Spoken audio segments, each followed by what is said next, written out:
Donc le livre d'artiste est l'objet autant d'une fascination chez certains publics que d'irritation pour d'autres. Les premiers se délectent de son caractère artisanal, son tirage en édition limitée, l'originalité de chacune des pièces. Les autres fustigent son illisibilité, due autant au travail sur la matérialité de l'œuvre qu'aux modalités de conservation et d'exposition qu'il implique. Souvent cher, peu diffusé, difficile à manier, son aspect est paradoxalement parfois tellement artisanal qu'on pourrait facilement le désigner sous le terme d'un bricolage. Donc on le voit, cette conception du livre d'artiste, qu'elle soit élogieuse ou critique, repose sur une vision élitiste d'un médium destiné à un public de connaisseurs.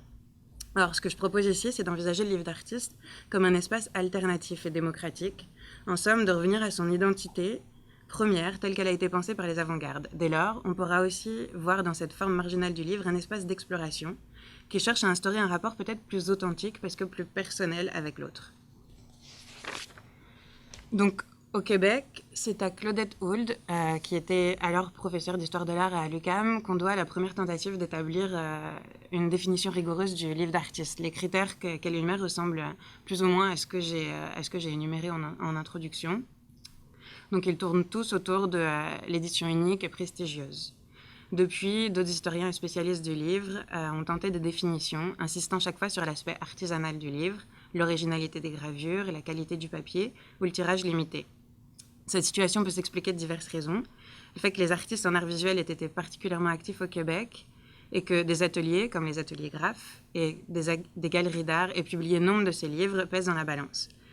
Les livres d'artistes sont ici majoritairement constitués de planches et accompagnés de courts textes. Et lorsque le texte est présent, il s'agit souvent de récits d'écrivains célèbres que l'artiste illustre.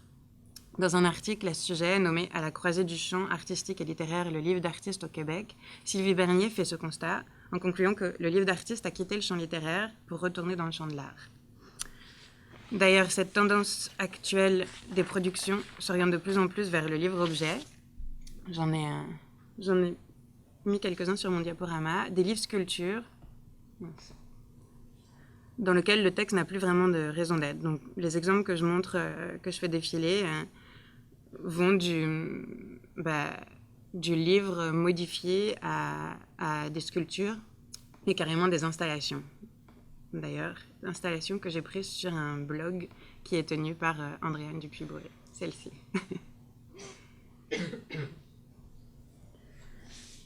Donc, pourtant, en fait, le livre d'artiste, au début, est né d'un désir de démocratiser et décloisonner l'art.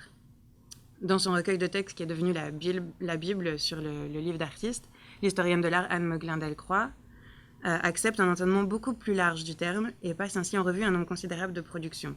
Pour elle, le livre d'artiste apparaît dans les années 60 dans 3 contextes différents. Du côté de l'art conceptuel, il permet de produire une réflexion sur l'art auprès des artistes issus des horizons tels que le land art ou le happening. Il offre un espace d'archivage des interventions. Et c'est ce qui m'intéresse ici, du côté des artistes de Fluxus ou des avant-gardes, le livre d'artiste offre un médium hybride qui remet en cause les frontières entre l'art visuel et l'art textuel, entre l'art noble et l'amateurisme, entre la vie et l'art. Il rejette en bloc autant l'art perçu comme une marchandise que les fonctions qu'on attribue à l'art dans les livres jusque-là, donc des fonctions décoratives, des fonctions illustratives, des fonctions documentaires. Il valorise les matériaux non nobles, et les possibilités techniques offertes par la reproduction industrielle leur permettent de se libérer des réseaux de production et de diffusion de l'art. Donc, il confère du même coup aux œuvres un aspect froid, sériel, qui va à l'encontre d'une certaine préciosité de l'objet d'art et du livre illustré tel qu'on le concevait jusque-là. Donc, bien sûr, cette conception du livre d'artiste comme œuvre contestataire a ses paradoxes. Alors qu'il se veut démocratique, sa diffusion restreinte et son fini banal, peu attrayant, peine à atteindre les publics non initiés, sans compter que la classe moyenne, quand elle perçoit l'art comme un outil d'ascension sociale, privilégie des œuvres plus classiques et déjà canoniques. Donc ce sont souvent des collectionneurs, les galéristes, les musées, qui s'intéressent à ce genre de livres. Or, si le livre d'artiste ne se retrouve pas dans les librairies, mais continue à être présenté au public selon les modalités d'exposition des objets d'art, le texte et le rapport que le livre instaure avec le lecteur ne peuvent bénéficier d'un cadre idéal. Ils sont bien souvent présentés enfermés dans des vitrines qui empêchent tout contact physique avec eux. Donc, je propose d'étudier quelques exemples de livres assez significatifs et importants dans l'histoire du livre d'artiste et de voir de quelle manière les artistes exploitent les possibilités du format livre et en détournent les limites. Donc, le premier, c'est Edward Ruska, qui est vraiment considéré comme le pionnier du livre d'artiste. Je vais mettre ça là, parce que ça me dérange un peu. Donc c'est un peintre, photographe et réalisateur américain qui est connu pour ses peintures et ses dessins qui associent texte et image, et également pour ses livres d'artistes qui ont vraiment marqué l'histoire du livre depuis les années 60. Donc sa première œuvre emblématique que je vais vous montrer, c'est 26 Gasoline Stations. C'est pas la bonne image, mais c'est pas grave parce qu'ils se ressemblent tous un peu. Donc, 26 Gasoline Stations, c'est un petit livre de 18 par 14 cm qui est peu épais, qui est imprimé sur du papier ordinaire. Il contient 26 photographies en noir et blanc de stations-service, banales, informatives, qui cherchent à effacer le style, à s'approcher d'une certaine objectivité, d'une neutralité, si la photographie peut le faire. Donc, le texte est limité aux légendes, qui précisent juste les lieux de prise de vue. Et le rythme répétitif des photographies est permis justement par le format livre. Les œuvres, à l'époque, ne sont pas signées, elles ne sont pas fabriquées à la main puisqu'elles sont fabriquées en série et reproduites, et elles sont au début publiées anonymement. Donc on est vraiment à l'opposé du beau livre, du livre d'illustration. L'artiste ne montre pas l'exceptionnel, le merveilleux, mais attire l'attention sur le banal de l'Amérique, les stations-service, ailleurs les piscines, les grandes surfaces, les palmiers. Donc, ce qui est intéressant à noter, c'est que, comme je l'ai dit, à la base, c'est un livre qui a été publié de façon anonyme, qui a été réimprimé 3 fois parce que l'artiste voulait assurer la présence du livre auprès du public, et qui était vraiment vendu une misère. Et aujourd'hui, il est vendu à plus de $3000. Donc, on voit que le livre d'artiste est d'abord conçu comme accessible et démocratique par cet artiste-là. Puis le marché de l'art le récupère, le transforme en objet d'art, augmente sa valeur marchande et du coup le sépare de la vie. Un autre exemple très intéressant d'Edward Ruska, c'est Every Building on the Sunset Strip, qui a été réalisé en 1966. Le livre, quand il est fermé, a un aspect traditionnel du livre canonique tel qu'on le connaît. Mais en fait, il s'agit d'une œuvre accordéon de 8 mètres de long, qui reproduit en continu les maisons de chaque côté de Strip, un tronçon de Sunset Boulevard à Los Angeles. Donc, il exige une manipulation que l'exposition sous vitrine ne permet pas, et qui empêcherait cette exploration du livre comme un parcours à parcourir, une reproduction de ce que l'artiste a réalisé en temps réel sur le tronçon de Sunset Boulevard. Donc on voit que avec ces œuvres-là, l'artiste remet en cause le statut de l'artiste et de l'œuvre, les réseaux de diffusion de l'art, mais aussi la nature même de l'expérience esthétique, puisqu'elle implique un contact direct, tactile avec le livre pour pouvoir être comprise. Elle implique aussi une remise en cause du rapport hédoniste à l'art comme belle œuvre, mais en même temps, elle ne nie pas un travail sur la forme, puisque chaque œuvre est conçu comme un tout où la forme et le sujet proposent un message au récepteur. Donc, là c'est l'œuvre déroulée. Un autre artiste très important dans l'histoire du livre d'artiste, c'est Marcel Brouters, qui est un artiste plasticien belge du XXe siècle. À la base... je ne sais pas si ça veut dire quelque chose à la base. Le premier livre qu'il a publié était un recueil de poésie qui a été publié en 20 exemplaires en 1961, où c'est lui qui assure la réalisation du texte, mais il demande à un ami, Ian Sanders, de réaliser les illustrations. Il faut attendre en fait 3 années, donc en 1964, pour qu'il publie Pense bête, où cette fois, c'est lui qui assure et la partie visuelle et la partie textuelle du livre. Donc ça, c'est la deuxième version de Pense Bête. La première version, c'est un recueil de textes où certaines parties du texte sont recouvertes de papier de couleur découpé dans des formes géométriques différentes. Donc on voit ainsi que l'artiste s'amuse à bloquer une communication écrite à travers le visuel.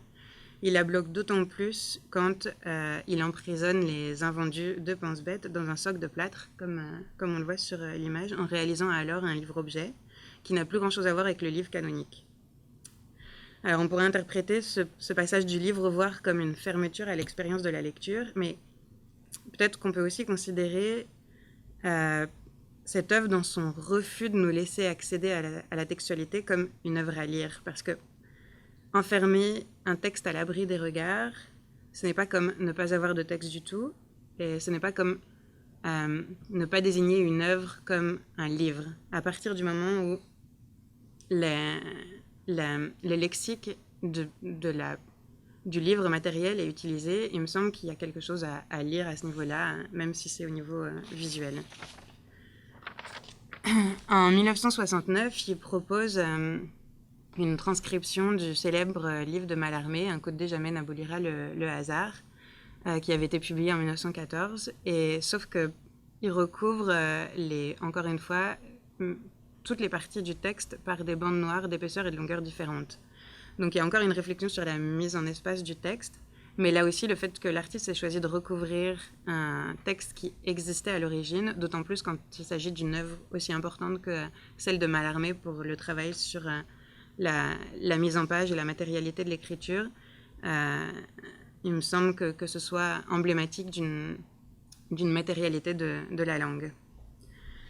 Donc, en fait, le livre d'artiste ne doit pas être confondu avec le beau livre, mais il pourrait être perçu comme une organisation signifiante de matière. Il invite alors à une nouvelle pragmatique de la lecture dans laquelle le texte, mais aussi la matière, la texture, la forme de l'œuvre participent à un sens.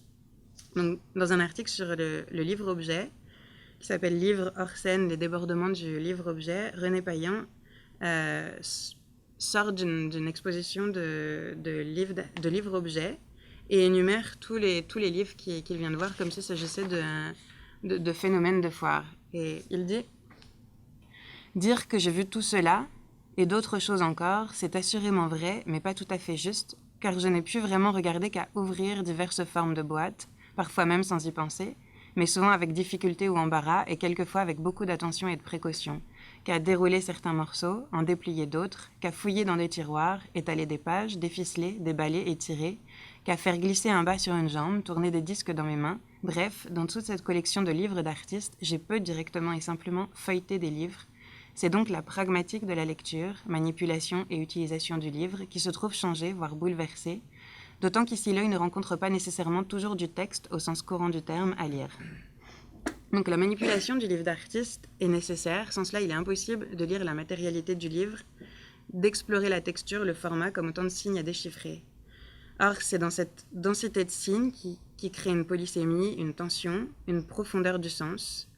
D'ailleurs, l'abondance de la boîte dans les dispositifs du livre d'artiste témoigne du livre devenu volume sculpture. La page se fait de texture, le livre dans sa matérialité est lu, déchiffré. Le livre d'artiste implique donc une lecture active, au sens cognitif du terme, mais aussi au sens physique, à travers sa manipulation. Il appelle à un décodage par l'essence autant qu'à une réflexion. Il invite à une appropriation individuelle du message qui passe par un contact de proximité. Cette nouvelle pragmatique de la lecture s'inscrit dans ce que le théoricien allemand Rudolf Arnheim a nommé la pensée visuelle. Pour lui, le langage écrit n'est pas le déplacement simple de la parole orale sur un support. Dans ce déplacement, l'écrit, de par la spatialité et la visualité qu'il offre aux mots, ajoute du sens au message. On peut penser, pour mieux comprendre, à l'exemple de la publicité qui utilise le support pour séduire ses clients, comme de publier une publicité de bulletin de loterie sur un support qui imite ce bulletin-là. Pour Arnheim, il peut donc y avoir une pensée sans langage. D'ailleurs, cette pensée visuelle, de par sa densité, permettrait peut-être d'échapper à la fonctionnalité du langage informationnel. Et là, je vais faire appel à Deleuze dans une conférence prononcée en 1987. qui s'appelle Qu'est-ce que l'acte de création? Deleuze évoque cette problématique en envisageant l'acte de création comme un acte de résistance contre le discours communicationnel, au sens où seul le premier est producteur d'une pensée. La communication, au contraire, vise, et là je le cite, la transformation et la propagation d'une information. Or, une information, c'est quoi? C'est pas très compliqué, tout le monde le sait. Une information, c'est un ensemble de mots d'ordre. Quand on vous informe, on vous dit ce que vous êtes censé croire. En d'autres termes, informer, c'est faire circuler un mot d'ordre. Contrairement à l'art, le langage informationnel fait circuler des mots d'ordre et constitue donc des espaces de contrôle. Donc là, je continue à citer Deleuze. Voyez en quoi un contrôle, ce n'est pas une discipline. Je dirais par exemple d'une autoroute, que là, vous n'enfermez pas les gens, mais en faisant des autoroutes, vous multipliez des moyens de contrôle. Je ne dis pas que cela soit le but unique de l'autoroute, mais des gens peuvent tourner à l'infini et sans être du tout enfermés, tout en étant parfaitement contrôlés. Donc, le langage de la communication reproduit cette forme de l'autoroute qui est univoque, où on nous emmène d'un point A à un point B le plus rapidement possible. Et du coup, il force la pensée à suivre servilement un chemin qu'il a tracé d'avance. À l'opposé, par l'obscurité, par l'équivocité de sa forme, le livre d'artiste menace et subvertit, là où le langage fonctionnel et efficace de la communication veille à transmettre une information en la vidant au maximum de toute ambiguïté. Donc il cherche à dire ce qui ne se pense pas. Quant à l'unicité du livre d'artiste, elle n'est peut-être pas à comprendre du point de vue de sa non-reproductibilité, de l'exemplaire unique et signé, mais comme un espace qui, chaque fois, permet une nouvelle expérimentation qui vient interroger la définition et les livres d'artistes qui le précèdent. Dès lors, chaque livre est peut-être reproductible, mais singulier, car il insiste sur la rencontre locale avec une individualité. Donc en guise de conclusion, je me permettrai de reprendre les mots de la fin à Derrida, sans jeu de mots, puisque c'est l'entrevue qu'il a donnée à la fin de sa vie dans Apprendre à vivre enfin. Il dit « Chaque livre est une pédagogie destinée à former son lecteur. Les productions de masse qui inondent la presse et l'édition ne forment pas les lecteurs, elles supposent de façon fantasmatique et primaire un lecteur déjà programmé, si bien qu'elles finissent par formater ce destinataire médiocre qu'elles ont d'avance postulé. Or, par souci de fidélité, comme vous dites, au moment de laisser une trace, je ne peux que la rendre disponible pour quiconque. Je ne peux même pas l'adresser singulièrement à quelqu'un. Chaque fois, si fidèle qu'on veuille être, on est en train de trahir la singularité de l'autre à qui l'on s'adresse. » Donc, je ne sais pas si je suis totalement d'accord avec cette conception du livre comme trahison d'un discours, mais je me demande si l'artiste du livre d'artiste ne chercherait pas justement dans cette unicité à instaurer un rapport authentique parce que singulier avec l'autre.